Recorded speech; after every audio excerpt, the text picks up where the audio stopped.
Hello students, welcome to tryst with biology. और आज के हम टॉपिक में पढ़ेंगे कॉन्ट्रासेप्टिव मेथड्स।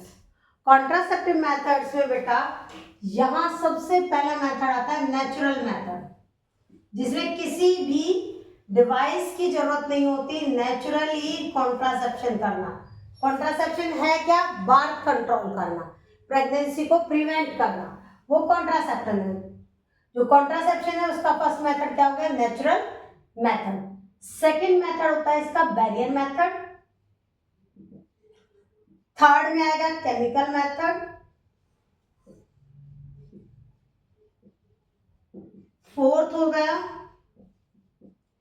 आईयूडीज। आईयूडीज का होता है इंट्रा यूट्रेन डिवाइसेस। और लास्ट मेथड होता है सर्जिकल मेथड। किसी भी तरह से बर्थ को कंट्रोल करना, या फिर हम ये कहें कि जो सक्सेसिवली चाइल्ड है उनके बीच में गैप देना। यहां सबसे पहला आ गया नेचुरल मेथड। नेचुरल मेथड में देखो तीन तरह के मेथड्स होते हैं। सबसे पहले है क्वाइटस इंटरप्टस। इसमें क्या है बेटा, जब इजैकुलेशन होने वाली है तो removal of penis just before the ejaculation.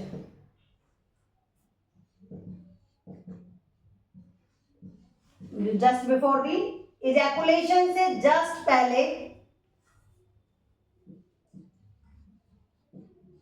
Vagina से पेनिस का रिमूव कर लेना, जिससे कि जो इजैकुलेशन है, जो सीमेन एंड डिस्चार्ज है, वो कहां हो रहा है? बॉडी के बाहर।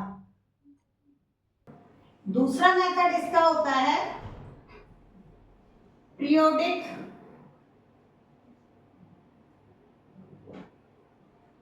एब्स्टिनेंस। मतलब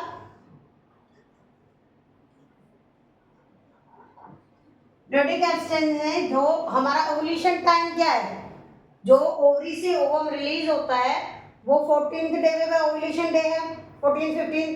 तो ये कहता है कि उसको पूरा रिस्की पीरियड जो है अवॉइड क्वाइटस या mating between 10 to 14 days of menstruation है। तो 10 to 17 डेज के बीच में अगर मेंस्ट्रुएशन साइकिल के 10 to 17 डेज के बीच में अवॉइड किया जाए मीटिंग को, तो बट नेचुरल ओवुलेशन हुआ नहीं या फिर जो ओवम रिलीज हुआ है वो एम्पुलरी रीजन को क्रॉस कर गया है, तो फर्टिलाइजेशन के चांसेस नहीं होंगे, वो बच जाएगा फर्टिलाइजेशन से। थर्ड नेचुरल मेथड है लैक्टेशनल अमेनोरिया।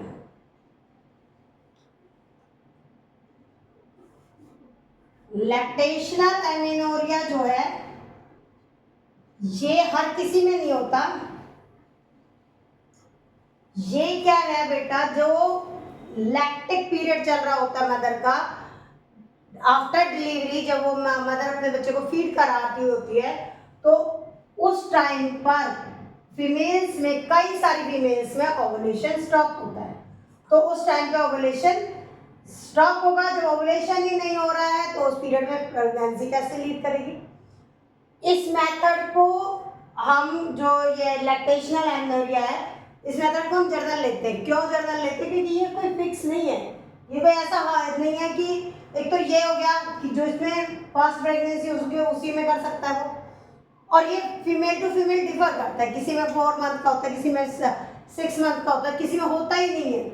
तो ये अगर ये पूछा जाए कि एंशिएंट टाइम में कौन सा था, तो एंशिएंट टाइम में इस मेथड को प्रमोट करते थे। किसके लिए? कॉन्ट्रासेप्शन के लिए। अब बात करते हैं हम, ये तीन मेथड कौन कौन से हो गए? क्वाइटस इंटरप्टस, जिसमें पेनिस रिमूवल कर दिया बिफोर इजैकुलेशन। पीरियोडिक एब्स्टिनेंस, जिसे इस पीरियड में मीटिंग को अवॉइड किया, 10 to 17 days of menstruation cycle. Lactational amenorrhea, जिसमें मदर फीड करा रही है, उस टाइम पे ओवुलेशन उसमें स्टॉप है, तो वहां पर क्या नहीं हो रहा है? ओवुलेशन ही नहीं हो रहा, तो प्रेगनेंसी के चांसेस कम हो रहे हैं।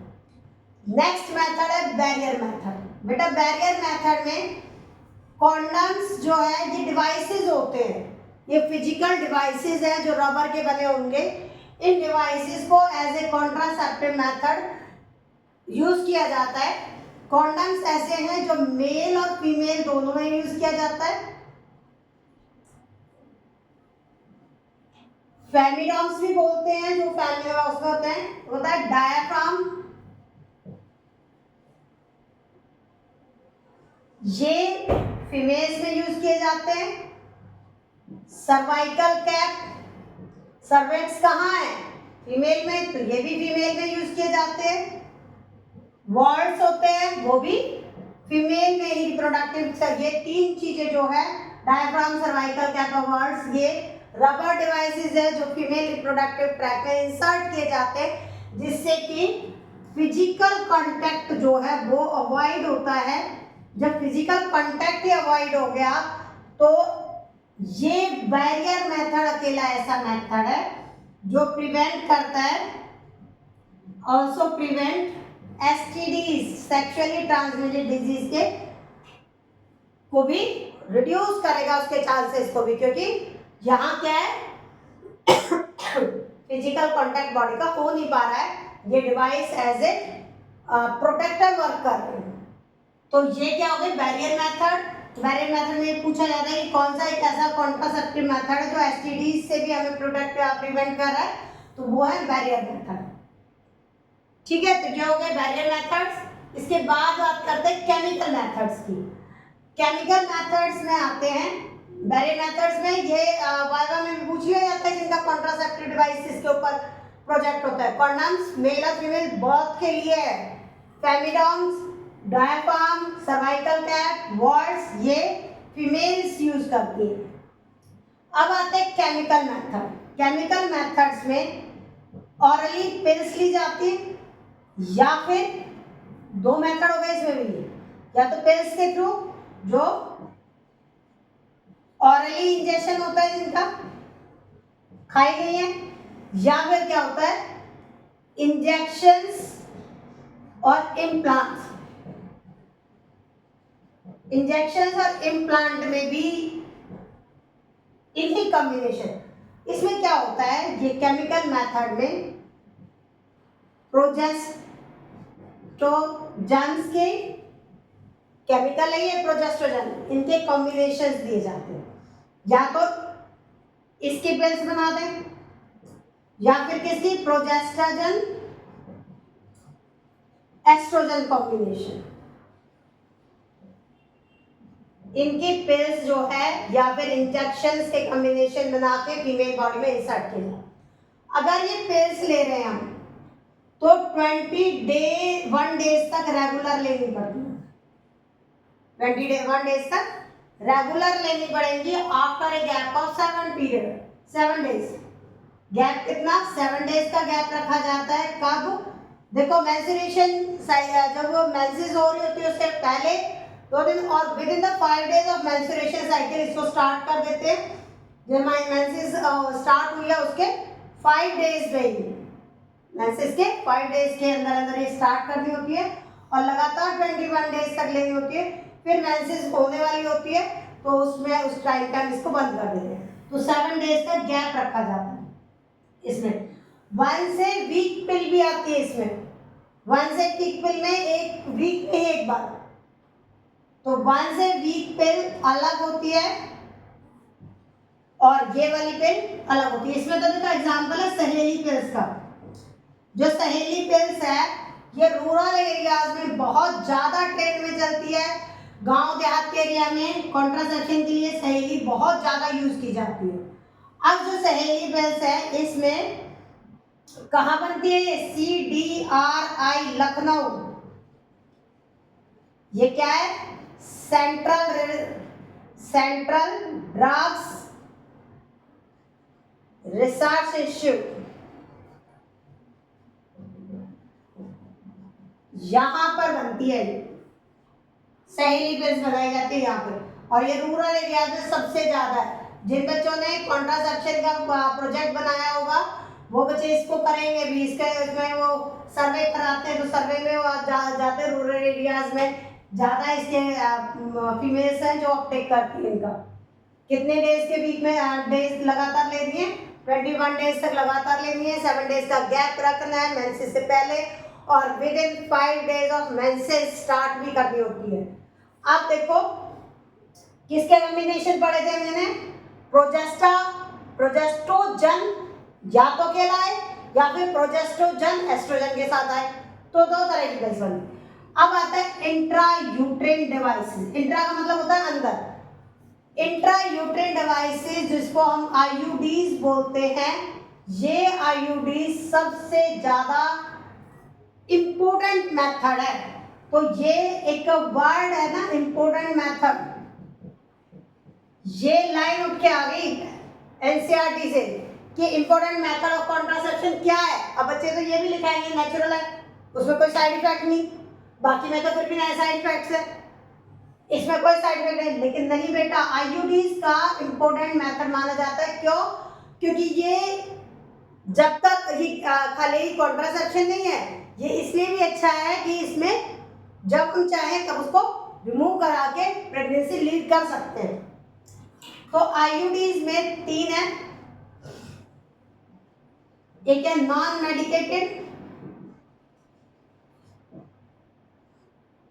दूसरा है कॉपर रिलीजिंग, और तीसरा है हार्मोनल। ये जो आईयूडीज है, चाहे वो कॉपर रिलीजिंग हो, चाहे वो नॉन मेडिकेटेड हो, चाहे वो सर्जिकल हार्मोनल हो, कोई भी है, ये मेटल के या रबर के ये भी डिवाइस बने होते हैं। इन्हें फीमेल रिप्रोडक्टिव ट्रैक्ट, स्पेशली कहाँ, यूट्रस, यूट्रस में इम्प्लांट करना होता है।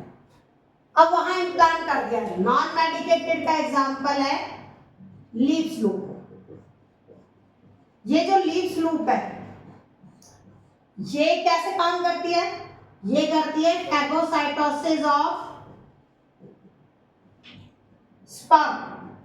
कहां पर? इन यूट्रस। यूट्रस में स्पर्म जैसे ही जाएगा वो वहां खत्म हो जाएगा। फैगोसाइटोसिस मतलब यूट्रस उसको खा जाएगा, खत्म कर दिया यूट्रस ने। तो जब स्पर्म फैलोपियन ट्यूब तक पहुंचा ही नहीं, उससे पहले ही खत्म हो गया, तो क्या होगी प्रेगनेंसी? नहीं होगी। हो गया कॉन्ट्रासेप्टिव मेथड, हो गया बर्थ कंट्रोल। दूसरा कॉपर रिलीजिंग, इसके एग्जांपल है कॉपर 7। ये कॉपर मेटल ही है, बिल्कुल ठीक समझ रहे हो, मेटल का होता है। कॉपर टी, टी क्यों बोल रहे हैं? इसी तरह का डिवाइस होता है ये, टी शेप में। एक होता है मल्टी लोड 375, ये तीनों इसी के एग्जांपल्स है कॉपर रिलीजिंग। जैसे इसका नाम है, कॉपर आयन रिलीज करता है, जिसकी वजह से फैगोसाइटोसिस तो होता ही है, उसके साथ साथ सप्रेस करता है, suppress the motility of sperm and fertility of sperm. मतलब ना तो स्पर्म को फर्टिलाइज करने देगा और ना ही उसको मोबाइल करने देगा। जब वो चलेगा ही नहीं तो पहुंचेगा कैसे? तो उसकी मोबिलिटी और फर्टिलिटी दोनों को खत्म कर दिया, सप्रेस कर दिया, और फैगोसाइटोसिस तो कर रहे हैं। किसने? कॉपर रिलीजिंग है। मेन ये इन दोनों का मोटिव क्या है कि वहां तक उसको पहुंचने ही नहीं देना, स्पर्म को पहले ही खत्म कर देना। हार्मोनल आईयूडीज जो है, इसका एग्जांपल आता है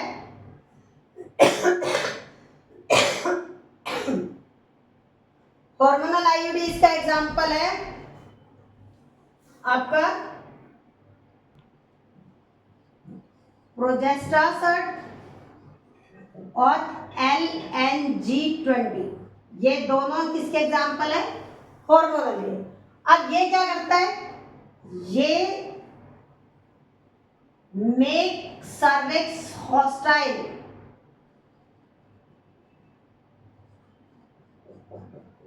वो स्पर्म को हॉस्टाइल मतलब खत्म करने वाला चीज बन गई सर्विक्स। दूसरा make uterus unsuitable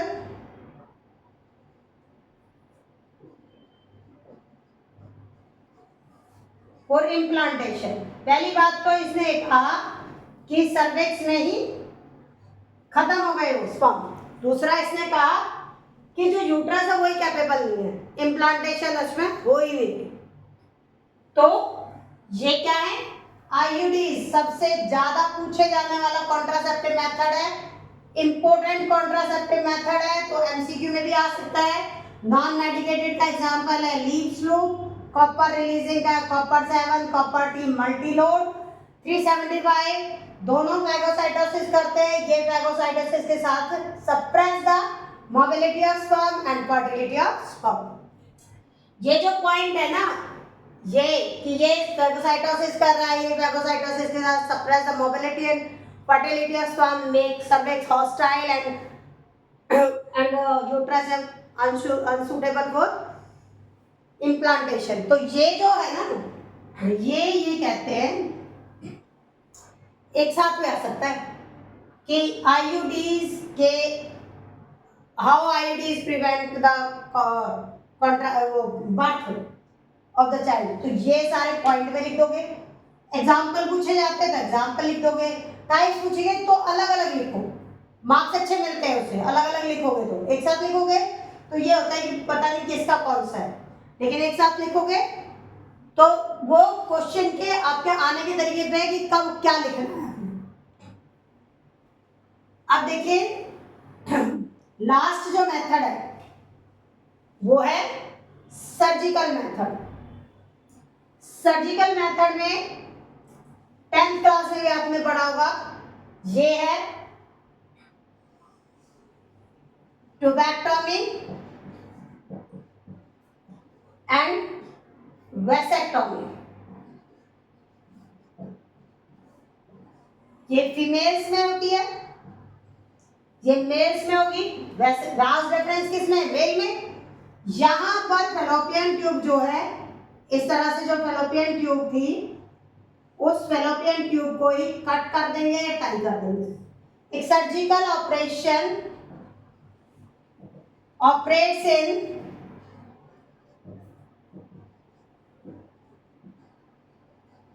females in which fallopian tube is cut or tied। या तो कट कर दो उसको या फिर इसको टाइट कर दो। तो क्या होगा, ओवम यहां से रिलीज होगा उस टाइम पे भी, यहां रिलीज हुआ लेकिन इसको जगह ही नहीं मिली जाने की, तो ये यहीं खत्म हो जाएगा। हमारी बॉडी के हर सेल को खत्म होना है उसकी फिक्स है लाइफ, लेकिन वो यहां से। ऐसे ही फीमेल्स में क्या हुआ, मेल्स में ये वास डिफरेंस गया, ये वास डिफरेंस क्या होगा, यहाँ पर कट कर दिया या टाइट कर दिया। सेम चीज है, मेल्स की जगह फीमेल आ जाएगा, फीमेल की जगह मेल लिख देना डिफाइन में, और वास डिफरेंस लिख देना फैलोपियन ट्यूब की जगह, बाकी डिफाइन वही रहेगी।